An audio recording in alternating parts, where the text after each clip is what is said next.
les douleurs au dos, qu'est-ce qu'on prescrit? Du gainage. Voilà, le nombre de personnes qui rentrent dans la salle et qui me disent: «Voilà, j'ai des douleurs au dos, le kiné m'a dit: "Faut que je fasse du gainage", le médecin m'a dit: "Faut faire du gainage"». C'est un non-sens parce que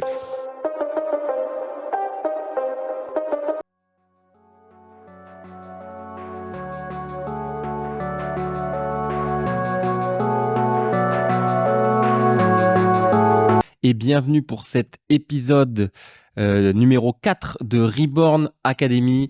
Merci d'avoir écouté les précédents. Merci à tous ceux qui nous font des retours.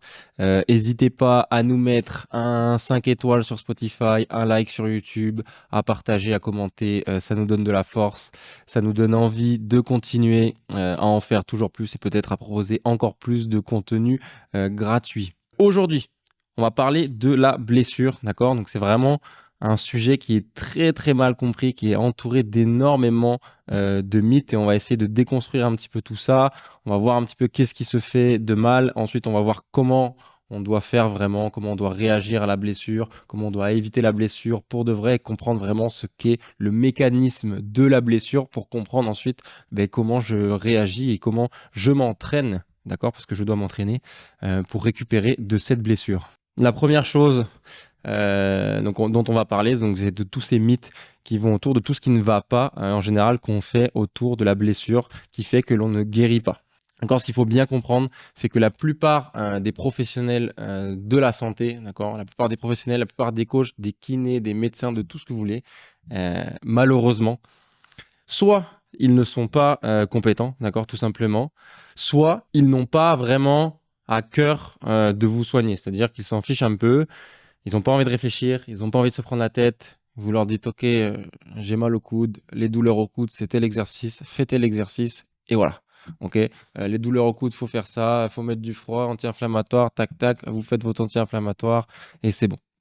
OK, et malheureusement, eh bien c'est une approche qui est erronée puisque chaque blessure, chaque cas est différent. Chaque blessure a un contexte, chaque personne a un contexte, un passif, etc. Il peut y avoir des millions de problèmes possibles à une blessure et si on n'étudie pas attentivement le problème, on va sûrement passer à côté de quelque chose et on va se bloquer dans des protocoles génériques qui ne sont pas forcément adaptés à notre personne. Voilà, donc des fois ça va marcher, des fois ça ne va pas marcher. Du coup, c'est un petit peu au petit bonheur la chance. On ne sait pas vraiment ce qu'on fait. Je vais vous donner un exemple le plus concret, voilà, le truc qu'on voit le plus souvent, les douleurs au dos, qu'est-ce qu'on prescrit? Du gainage. Voilà, le nombre de personnes qui rentrent dans la salle et qui me disent: «Voilà, j'ai des douleurs au dos, le kiné m'a dit: "Faut que je fasse du gainage", le médecin m'a dit: "Faut faire du gainage"». C'est un non-sens parce que vous pouvez très bien avoir un gainage très solide et avoir mal au dos. En fait, chaque personne est différente. Vous pouvez avoir mal en bas du dos, à gauche du dos, à droite du dos.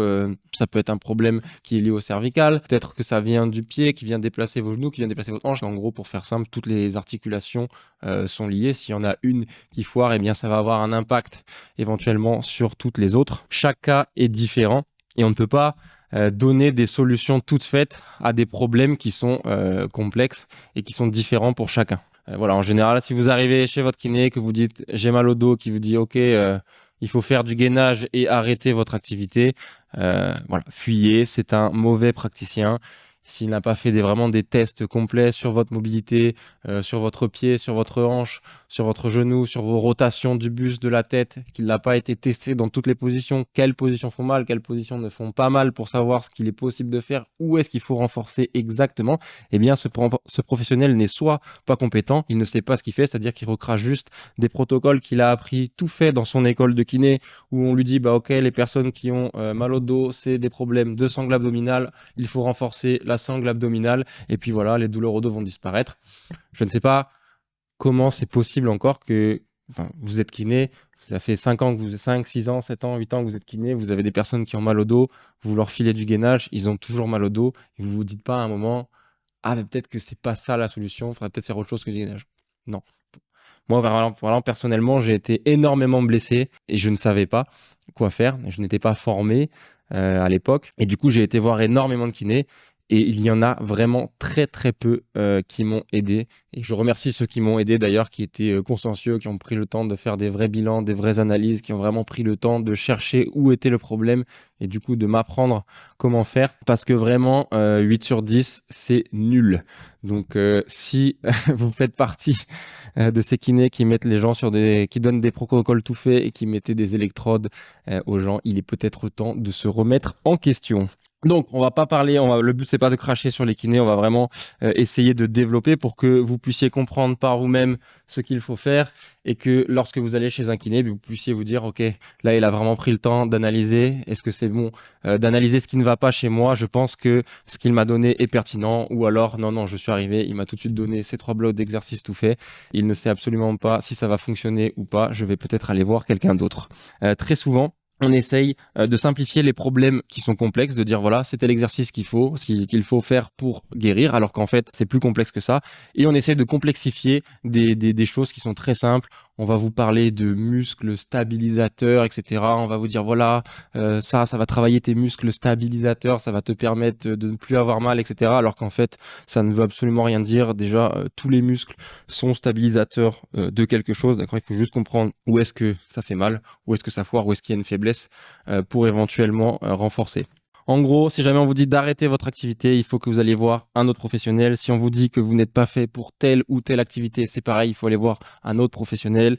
Si on ne vous propose pas de solution à court terme et à long terme et que vous annonce une fatalité, voilà, il faut changer de professionnel. Cette personne n'est pas compétente ou alors n'a tout simplement pas envie de s'occuper réellement de vous. Il a déjà 10 000 patients et il préfère donner des astuces toutes faites. Maintenant qu'on a vraiment préétabli ce qu'il ne faut pas faire, eh bien, je vais vous expliquer ce qu'il faut faire, d'accord? Je vais vous expliquer comment on va comprendre de manière très simple les mécanismes de la blessure pour comprendre quel processus il faut entamer pour pouvoir se soigner soi-même, d'accord? Donc, j'insiste sur le soi-même, d'accord? Vraiment, personne ne va venir vous sauver, d'accord? Vous avez bien compris un petit peu avec mon introduction précédente. On peut vous aider, on peut vous faire le programme éventuellement, mais il va falloir donner du sien, il va falloir être régulier sur les exercices et c'est beaucoup plus dur à faire que de dire mon genou il est foutu et j'abandonne. Okay. On va commencer par la blessure. Déjà, pourquoi je me blesse? Eh bien, ça peut être multifactoriel, d'accord? Il peut y avoir plein de facteurs, la fatigue, le stress, etc. Mais en tout cas, ce qui est sûr, c'est qu'à un moment, ce qui va arriver, c'est que les contraintes que vous allez recevoir, d'accord? Donc que le muscle, le tendon, le ligament, peu importe, que vous allez recevoir sont supérieures à la capacité de ces mêmes muscles à recevoir, à absorber, à rediriger la force que vous leur avez envoyée. D'accord? Donc la force, ça peut être la charge, la vitesse, etc.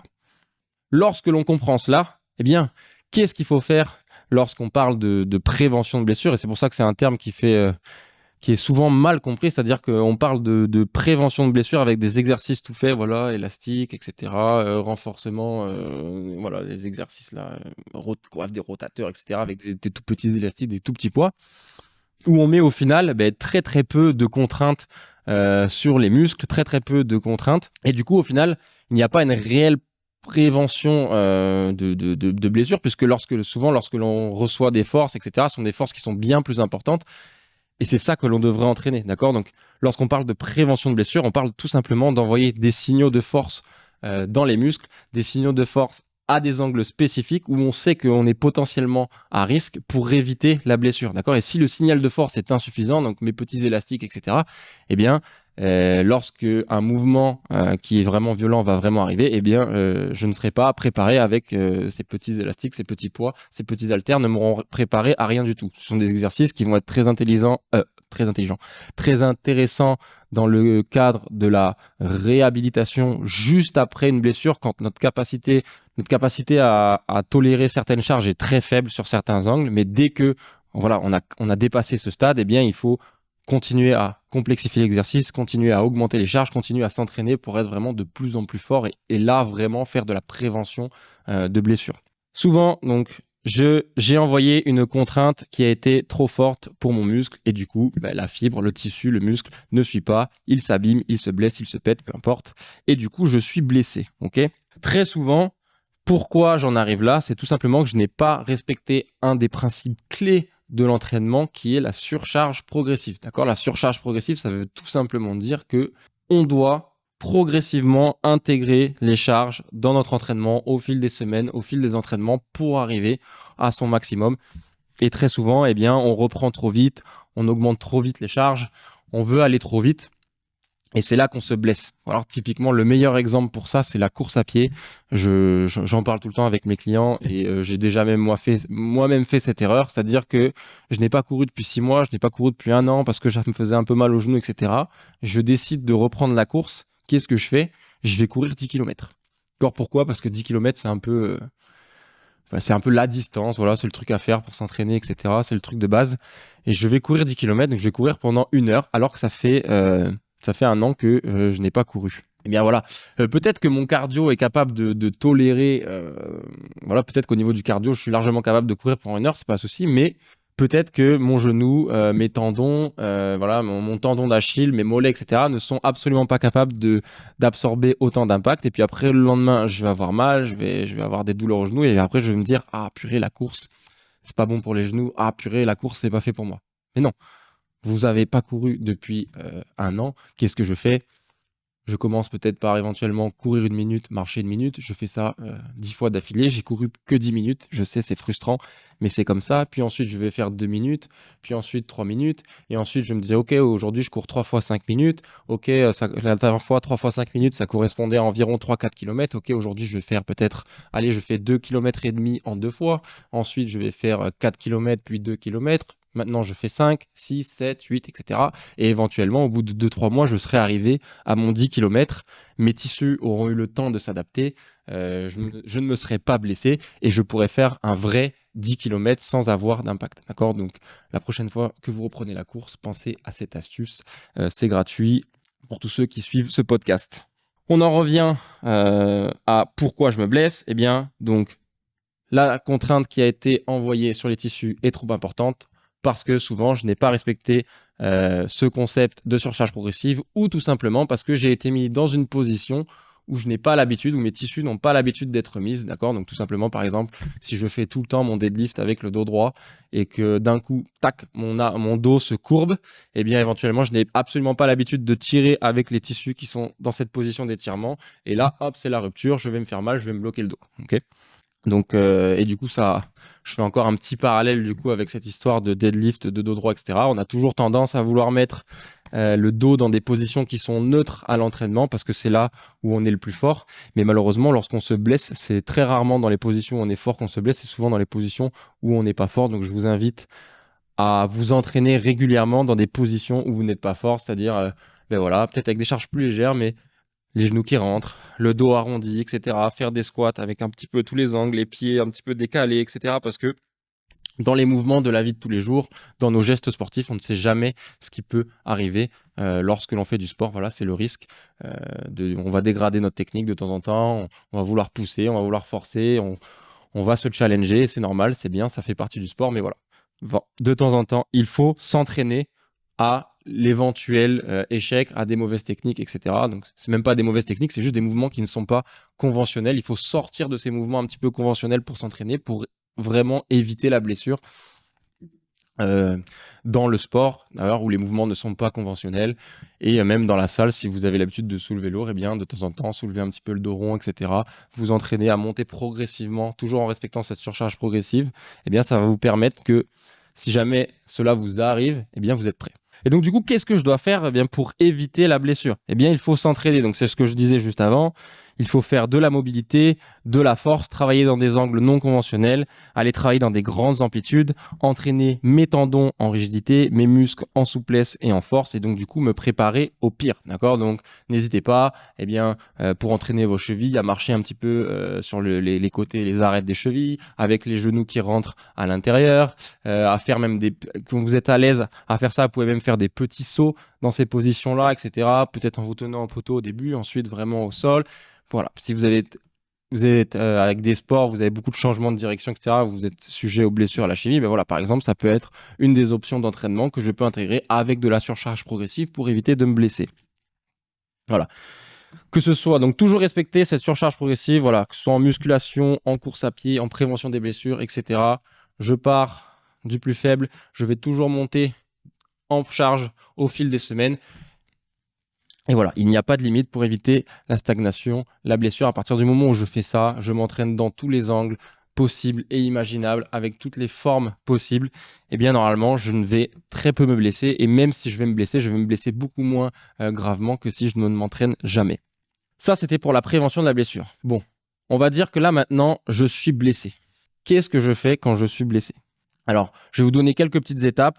Moi, j'ai 5 phases que j'aime bien utiliser. Je vous invite à prendre des notes si vous voulez, si vous êtes déjà blessé et que vous voulez apprendre à comment vraiment, step by step, récupérer de votre blessure.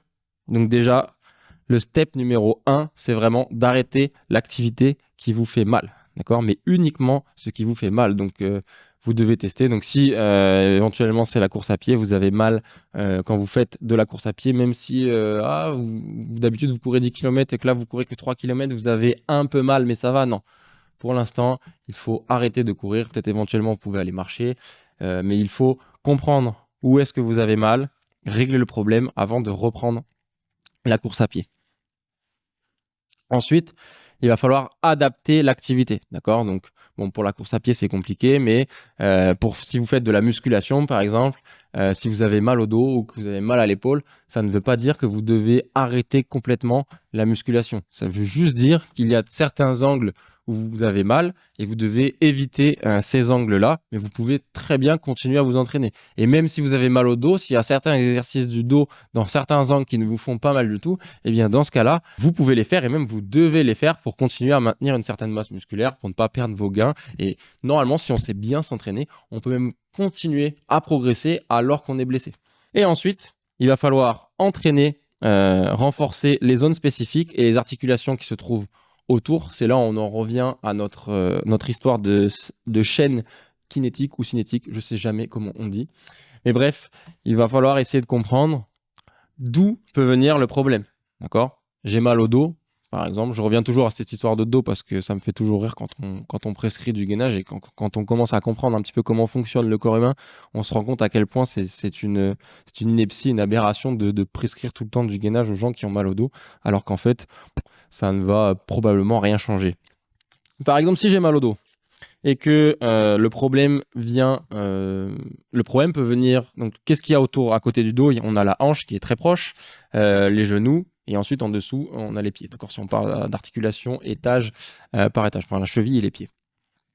Si j'ai un problème au pied, par exemple, j'ai le pied qui s'affaisse, tac, du coup mes genoux vont rentrer, du coup éventuellement quand je vais faire mes mouvements, mon bassin va se creuser dans un sens, dans l'autre, ou tourner à droite, à gauche, il va y avoir une bascule. Et en fait, c'est comme ça que en forçant, je vais avoir un peu plus de charge qui est tout le temps sur le même côté de mon dos, et puis à force de surutiliser, eh bien éventuellement les tissus vont lâcher, et c'est là où je vais avoir mal au dos. Là, le problème, par exemple, et si je fais du gainage, ça va être super, je vais avoir des abdos, je vais être gainé, mais ça ne réglera absolument pas mon problème et j'aurai toujours mal au dos. Qu'est-ce qu'il faut faire?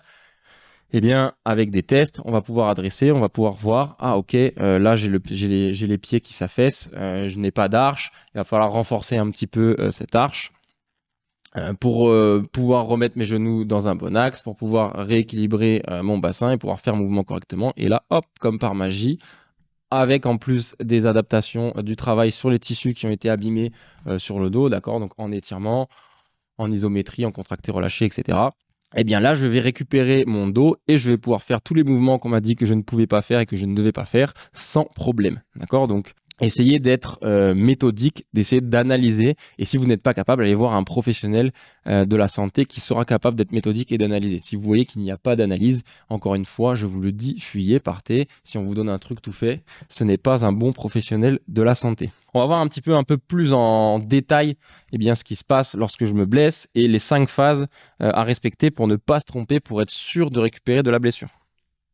Donc la blessure, qu'est-ce que c'est? C'est lorsque je me blesse, il y a un processus inflammatoire et ce processus inflammatoire lance une régénération des tissus, d'accord. Donc en gros, je me fais mal quelque part, j'ai une douleur, la douleur est vive pendant un certain temps, le processus inflammatoire se lance et j'ai des nouveaux tissus qui se créent et au bout d'un moment, je n'ai plus mal. Et très souvent, on vous donne la solution, et ben voilà, tant que tu as mal, tu fais plus rien, au bout d'un moment, tu n'auras plus mal, c'est bon, tu peux reprendre. Et en fait, le problème de faire ça, c'est que eh bien, lorsque je me blesse, très souvent, c'est j'ai expliqué juste avant, mes tissus ont reçu une charge qui est supérieure à la capacité de mes tissus.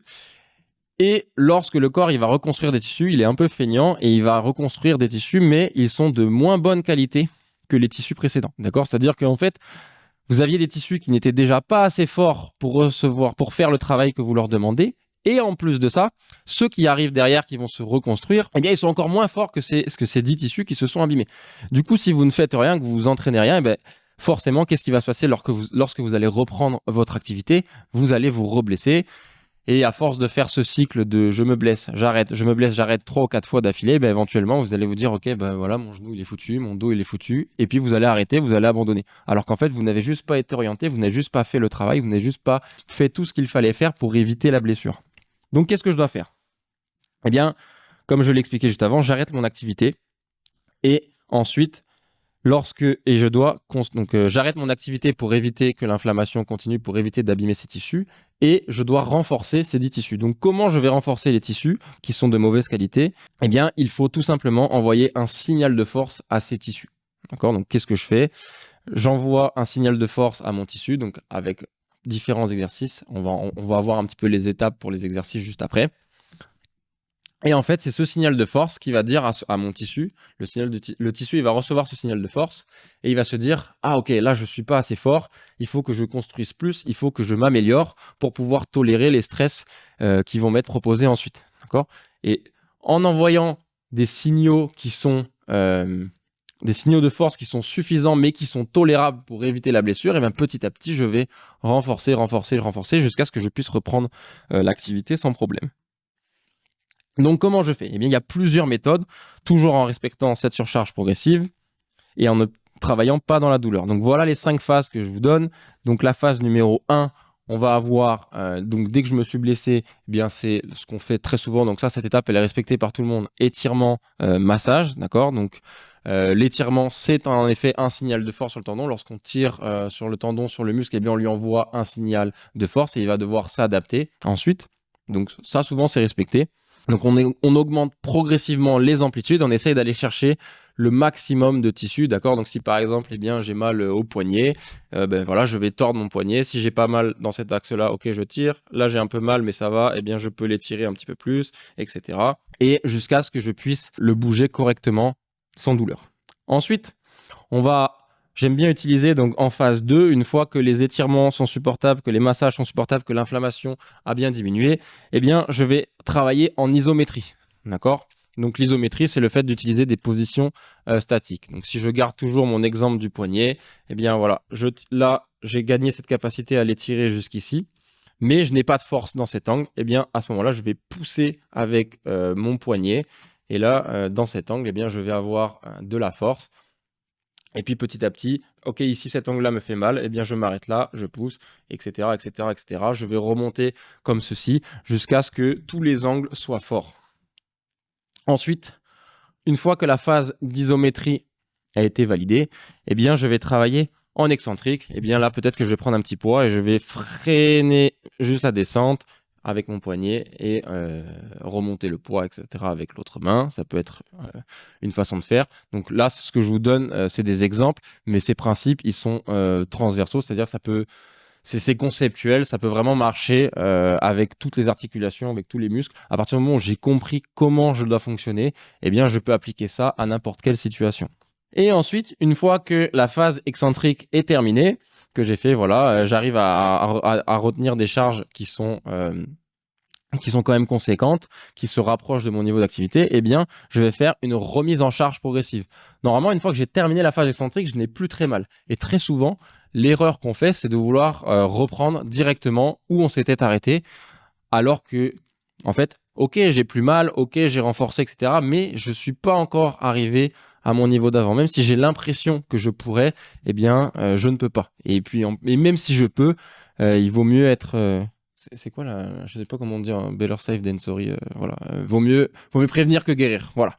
Il vaut mieux remonter progressivement en charge et donc du coup faire toujours respecter ce principe de surcharge progressive. Donc voilà, mon poignet, j'ai bien fait excentrique, et bien maintenant je vais faire des remontées, des mouvements complets avec le poignet. Et je vais commencer par 1 kg le jour 1, ok, le jour 3 je mets 2 kg, la semaine d'après je mets 4 kg, et puis la semaine d'après 7, 8 kg, et puis peut-être que au bout de 3-4 semaines, eh bien je vais arriver à mon poids de 15 kg que je faisais avant. Si j'ai plus mal, je remets direct 15 kg, bien forcément, enfin pas forcément, mais il y a de fortes chances que je me refasse mal parce que je n'ai pas respecté ce concept de surcharge progressive. D'accord, donc du coup, la question qui revient souvent, c'est est-ce que je peux m'entraîner pendant la blessure? La réponse est évidemment oui. Il faut juste trouver des moyens de contourner la douleur. Il faut comprendre quels angles me font mal, dans quelle position j'ai mal, pour essayer d'adapter l'exercice. D'accord, si je prends un exemple, j'ai mal au genou, j'ai mal sur l'avant du genou, d'accord, donc c'est plutôt, on va dire, c'est plutôt patellaire, en plein milieu du genou. Eh bien, j'ai mal quand mon genou avance, d'accord? C'est-à-dire que lorsque mon genou commence à avancer, à dépasser mes orteils, eh bien c'est à ce moment-là que j'ai mal. Et du coup, l'erreur qu'on fait souvent, c'est on dit ah j'ai mal au genou, je fais plus les jambes, je fais que le haut du corps. Alors que non, il y a plein de patterns de mouvements que je peux faire sur mon genou qui vont éventuellement ne pas me faire mal, eh bien, à ce genou, puisqu'il n'y a que cette fonction avancer le genou qui est bloquée. Donc, par exemple, si j'ai mal sur l'avant, eh bien, je vais privilégier des exercices qui vont plutôt mettre mes genoux en plutôt des pivots de hanches et qui vont pas trop faire avancer mes genoux. Donc, on peut avoir par exemple eh bien, du deadlift, des deadlift, enfin des Romanian deadlift. On peut avoir des fentes avec certaines positions. On essaie de faire des Bulgarian split squat où le genou n'avance pas, des fentes, on va reculer les hanches, etc. On peut aussi utiliser par exemple une safety bar ou faire du low bar pour éviter d'avoir les genoux qui avancent un peu plus, pour continuer à travailler sur les jambes sans que ça ne crée la douleur. D'accord? Et ça, évidemment, c'est le même principe pour les épaules. Ok, est-ce que j'ai mal en levant l'épaule devant, en levant l'épaule sur l'extérieur? Qu'est-ce qui me fait mal? Quel exercice je peux faire pour travailler mes épaules sans aller travailler dans ces angles-là? Et du coup, la question, une des autres questions qui revient souvent, c'est quand est-ce que je dois commencer ma réhab, c'est-à-dire mon travail pour reprendre de ma blessure. Eh bien, la réponse, c'est-à-dire que c'est tout de suite. Faut pas, souvent on dit ah je fais rien, j'attends 1 ou 2 semaines et après je verrai. Non, comme je vous expliquais, le corps il est feignant, il construit des tissus, il construit juste ce qu'il faut pour pouvoir faire le mouvement de base, mais votre mouvement dans votre sport, les mouvements que vous voulez faire sont des mouvements qui sont complexes. Il va falloir vraiment s'entraîner pour pouvoir récupérer ces fonctions-là. Et du coup, si vous êtes juste en train d'attendre que ça se passe, lorsque vous allez reprendre, vous allez déchanter, vous allez vous refaire mal. Donc tout de suite, je me suis fait mal, je vais travailler sur mes étirements, je vais travailler sur mes massages, et dès que je peux, je vais faire mon isométrie, mon excentrique, ma remise en charge progressive, et tout de suite, j'essaye de m'entraîner. Je n'attends pas que ça se passe. C'était tout pour aujourd'hui. Je vous ai donné un maximum d'informations. J'espère que ça vous sera utile. Si vous connaissez quelqu'un qui est blessé, n'hésitez pas à lui envoyer ce podcast. Ça va peut-être l'aider. Si vous connaissez des coachs à qui ça pourrait être utile, n'hésitez pas à le partager en masse. Et si vous avez des douleurs quelque part et que vous voulez en savoir un petit peu plus sur le comment on peut mettre tout ça en place, n'hésitez pas à me contacter et je me ferai un plaisir de vous faire un programme personnalisé pour guérir de votre blessure. On se retrouve la semaine prochaine pour un nouvel épisode de Reborn Academy. En attendant, portez-vous bien. Ciao.